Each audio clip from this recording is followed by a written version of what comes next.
One of these bands outsold Motown's biggest act in 1976, and you've never heard 15 R&B groups that scored 8 #1 singles, invented the falsetto blueprint every modern artist steals, and shaped the entire Philly sound, yet got buried by the spotlight.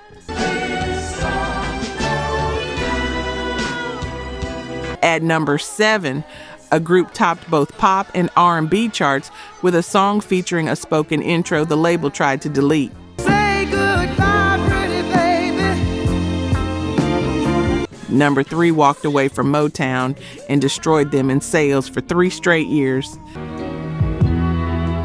As long as we've been together.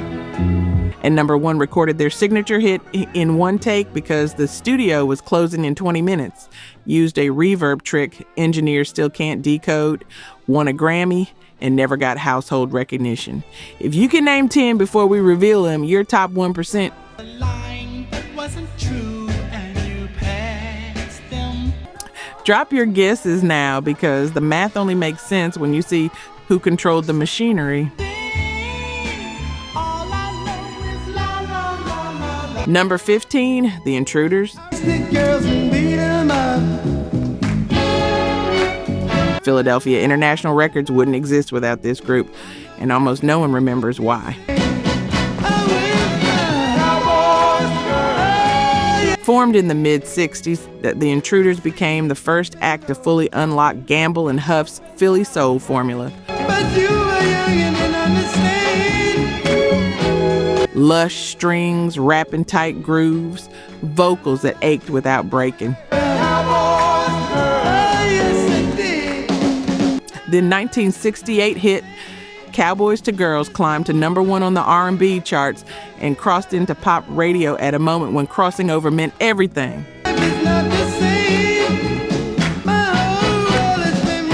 That song cracked the code. It proved the blueprint worked. But here's the gut punch.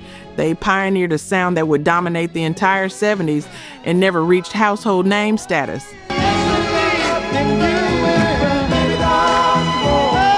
Later, Philadelphia acts like the OJs and Harold Melvin's crew absorbed the spotlight while the Intruders quietly built the foundation everyone else stood on. Listen for the string arrangements on their early cuts. That's the DNA of every slow jam that followed.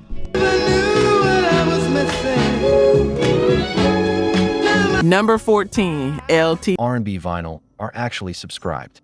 99 out of 100 of you keep coming back, vibing with the grooves, feeling the stories, reliving the voices that built soul itself, but you still haven't hit that button.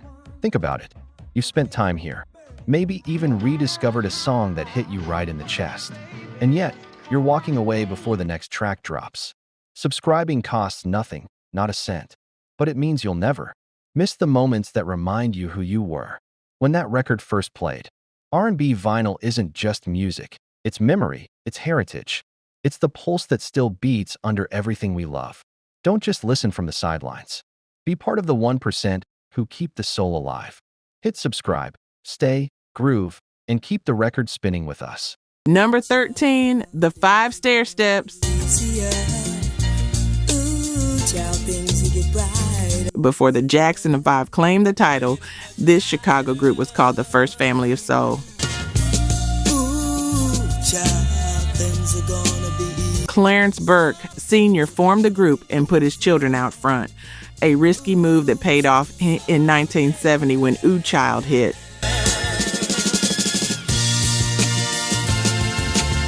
That song climbed charts and became a timeless anthem of hope, the kind of record that soundtracks movements without trying.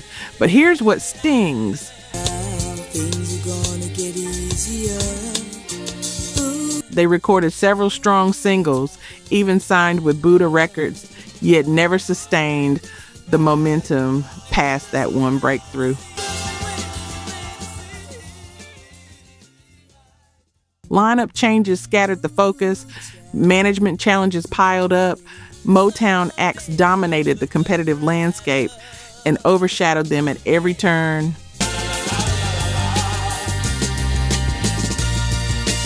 Still, their harmonies carried a youthful energy that influenced every family group that followed. Notice the way the vocal arrangement on Ooh Child builds in layers. Each sibling enters at a precise moment, creating a cascade that feels organic but was meticulously constructed. That's craft disguised as instinct, real heads. Which of these first three landed in your house growing up? Number 12, Bloodstone. Kansas City bred this group, and they brought something different. Street corner harmonies colliding with funk grooves and rock influences, creating a sound that stood apart in the early 70s. Their defining moment arrived in 1973. Natural High, a tender ballad, reached the top 10 on both pop and R&B charts, proving they could operate in multiple worlds. The group shifted easily between heartfelt love songs and gritty funk tracks, a versatility that should have been an asset. Instead, it became a problem. Record labels didn't know how to market them. Radio didn't know where to place them. The very thing that made Bloodstone compelling, their refusal to stay in one lane, confused the industry machinery that needed categories to function. They never became household names, but their mix of smooth vocals and adventurous instrumentation made them favorites among collectors who valued depth over visibility. Hear how the bass line on Natural High moves in halftime against the vocal. That rhythmic tension creates space for the melody to breathe. Number 11, The Emotions. Chicago gospel roots meeting R&B ambition. The Hutchinson sisters made that transition in the late 60s and brought power with them.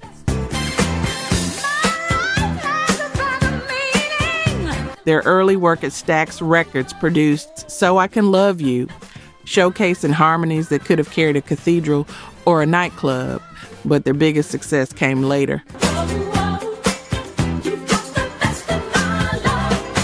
When Morris White of Earth, Wind and Fire brought them into his orbit, the result was Best of My Love in 1977.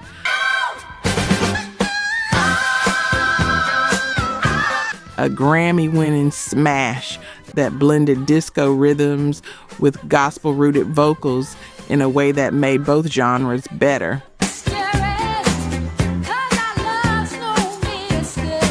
Despite that peak, they were often overshadowed by the massive acts circling them: Earth, Wind and Fire, the staple singers, acts that commanded more industry attention. Still, their uplifting energy and seamless harmonies made them a cornerstone of female soul groups.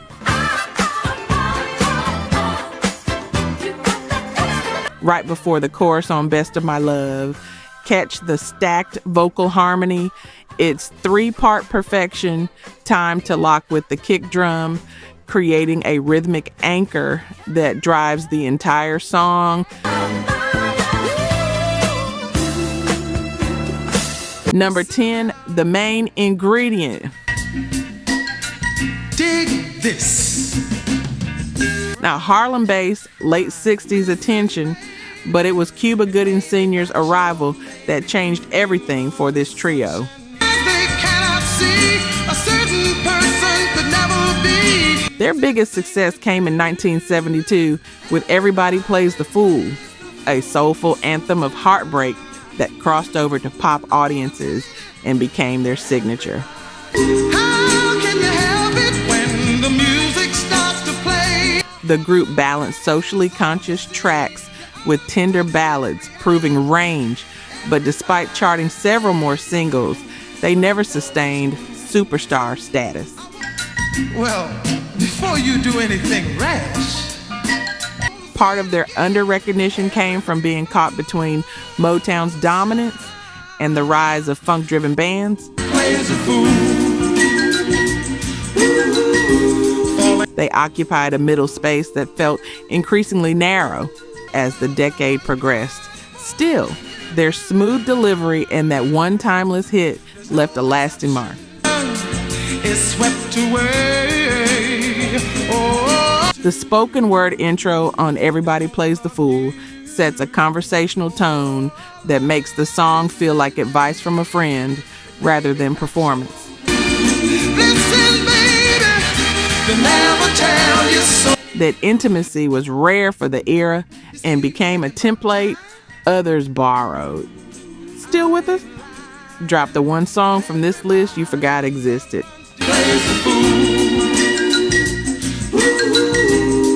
Number 9, Blue Magic. Before the show begins, Philadelphia's Golden Era, 1972. I hope you will attain. Producer Norman Harris guiding the sound.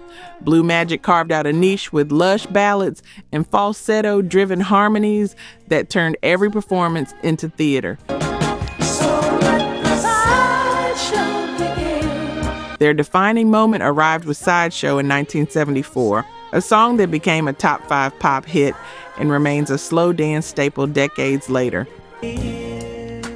So many to see. Known for theatrical stage presence and smooth delivery, the group embodied the sweet soul style Philly became famous for.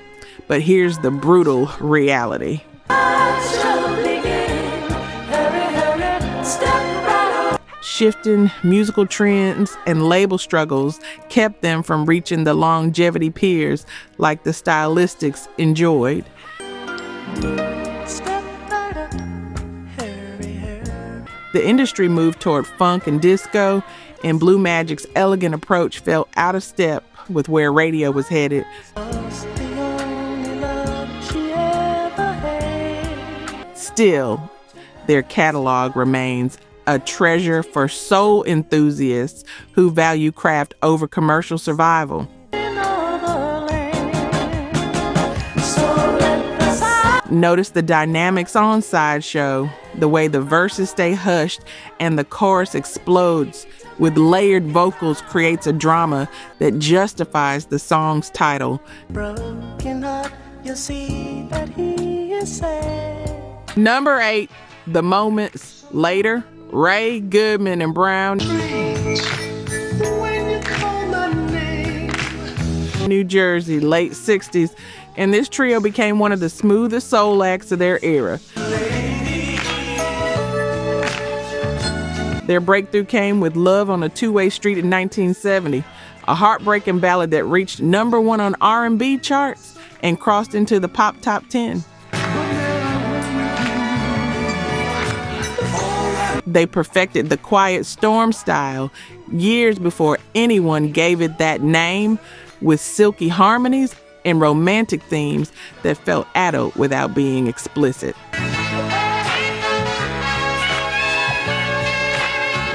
Then 1979 brought label disputes and they rebranded as Ray, Goodman, and Brown, scoring another hit with Special Lady. Despite memorable singles spanning 2 names, they never gained the fame of Motown's marquee groups. But their influence on modern R&B is undeniable. What's with the names? Well, we just decided to use our own identity, our own names.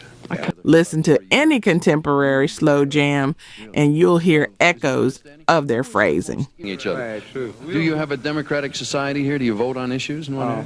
Everything. As the strings swell on Love on a Two-Way Street, the lead vocal stays restrained, letting the arrangement carry the emotion. I was like a song, so out of key. That restraint became a hallmark of sophisticated soul.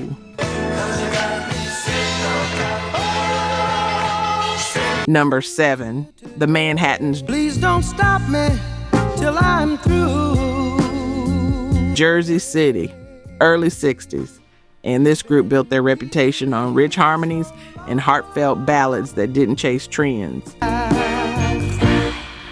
Many months have passed us. Their crowning achievement came in 1976 with Kiss and Say Goodbye, a song that topped both pop and R&B charts and sold millions worldwide. Another guy. The track's spoken word intro and tender delivery made it a staple at weddings and slow dances, a rare crossover moment where commercial success and artistic integrity aligned.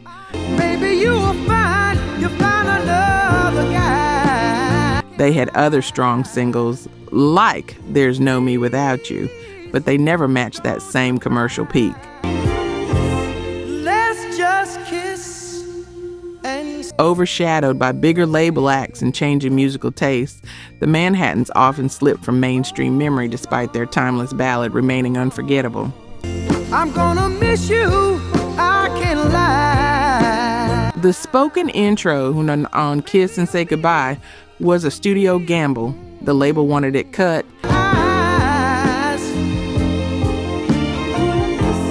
fearing it would confuse radio programmers, but the group insisted, and that decision became the song's most recognizable element.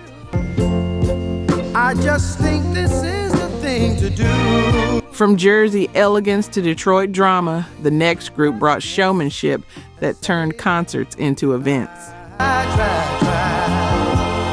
Let's just kiss. Number 6, The Dramatics. Have hearts of stone.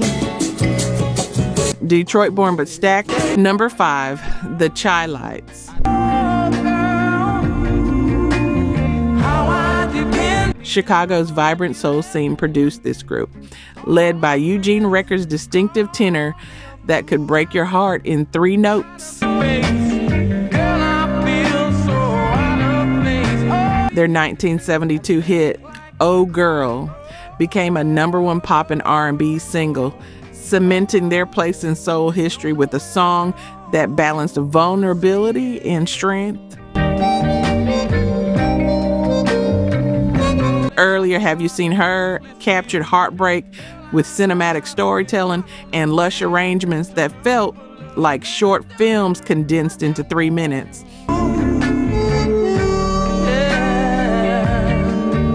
Despite these successes, they often struggled to maintain visibility outside the Midwest, especially against Motown's national machine that could break records coast to coast. Take care of you. Shifts in popular taste toward funk and disco also pushed them into shadows by the late 70s as radio playlists prioritized dance floors over slow jams.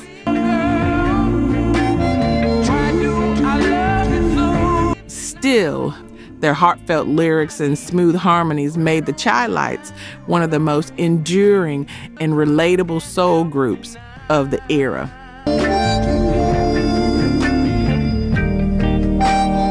Right before the chorus on Oh Girl, the drums drop into a pocket so deep, it changes the song's entire gravity.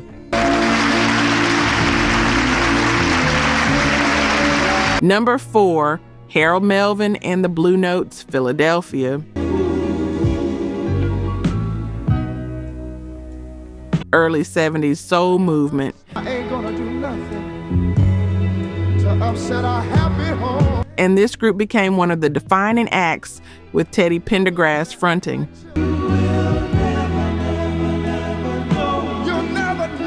A powerhouse voice that delivered timeless ballads and socially conscious anthems with equal force. Trust in me like I trust in you. Their signature song, If You Don't Know Me By Now, from 1972, remains a cornerstone of soul music, a record that countless artists have covered but never surpassed.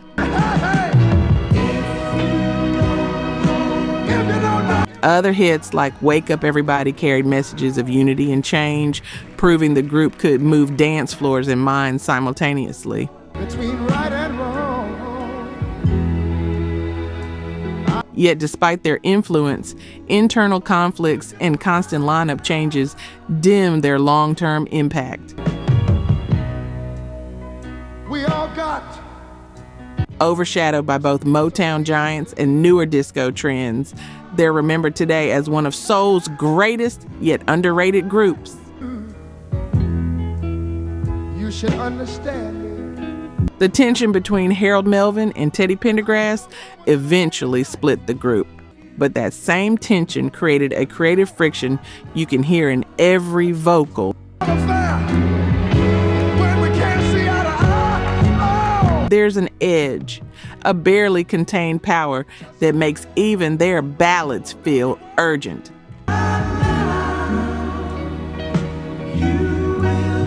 Top 3 coming. And after Philly's powerhouse ballads, we're hitting the group that turned harmonies into pure joy at Atlantic Records. No, you won't. Hey, hey. Number 3, The Spinners. Every time I'm near ya. Originally a Motown act with modest success, the Spinners truly flourished after moving to Atlantic Records in the early 70s.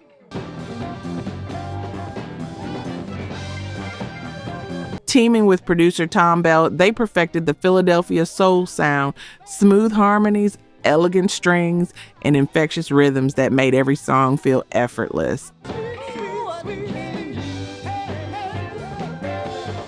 Their breakout hit, Could It Be I'm Falling in Love in 1972, became a crossover classic, followed by I'll Be Around and Then Came You, their only number 1 pop single.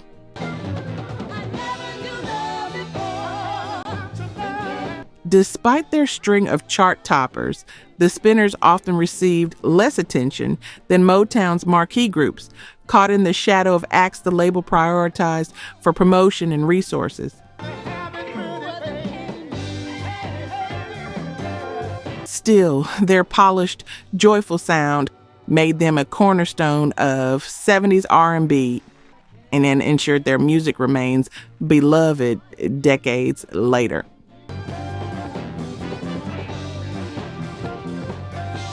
The organ slides in on Could It Be I'm Falling in Love just before the second verse, adding a church-rooted warmth that elevates the entire arrangement. That's Tom Bell's genius on display. Number 2. Tompkins' falsetto on You Are Everything stays pure and controlled, even at the highest register. There's no strain, no reaching, just effortless execution that makes the impossible sound natural.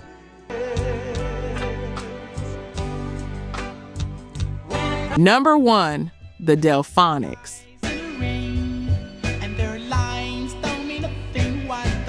The Delfonics helped shape the very foundation of Philadelphia soul. And if you don't know their name, you've still heard their influence everywhere.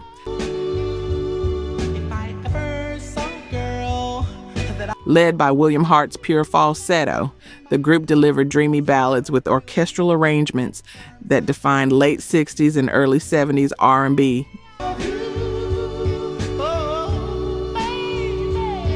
Their 1968 hit, Lala Means I Love You, became a crossover smash, later immortalized in films like Jackie Brown, proving great songs never really fade.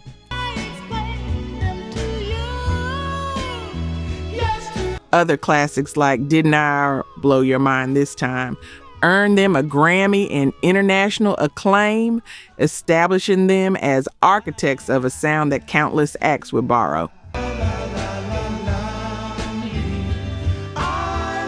Yet, despite influencing generations, they never achieved the lasting household recognition Motown stars commanded.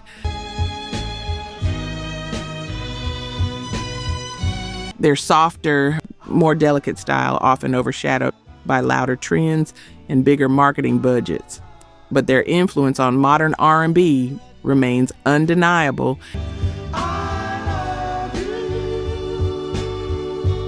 Every falsetto harmony, every string-soaked ballad, every moment where vulnerability becomes power traces back to what the Delfonics built